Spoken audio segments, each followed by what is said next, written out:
तपाईको मासिक आम्दानी कति छ भनेर ढाक अथवा फुर्ती लगाउनु भन्दा पनि तपाईले मासिक कति जोगाउन सक्नुहुन्छ अथवा कति बचत गर्न सक्नुहुन्छ त्यो सबैभन्दा महत्त्वपूर्ण हुन्छ।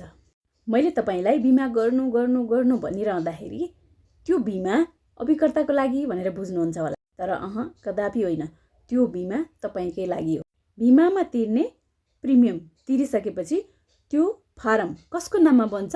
मेरो नाममा होइन नि, तपाईकै नाममा बन्छ। अनि बिमा पनि कसको हुन्छ त? मेरो होइन नि, तपाईकै हुन्छ। अनि अवधि पुग्छ नि, अवधि पुगेपछि पैसा पाउने को त? म हो त? होइन नि, तपाई नै हो। अनि तपाईले बिमा गर्नुभएको छ र तपाईलाई भवितव्य पर्यो र त्यसबाट हुन जाने आर्थिक जोखिमको सुरक्षा पनि कसले पाउँछ त? मैले होइन नि, तपाईले नै हो।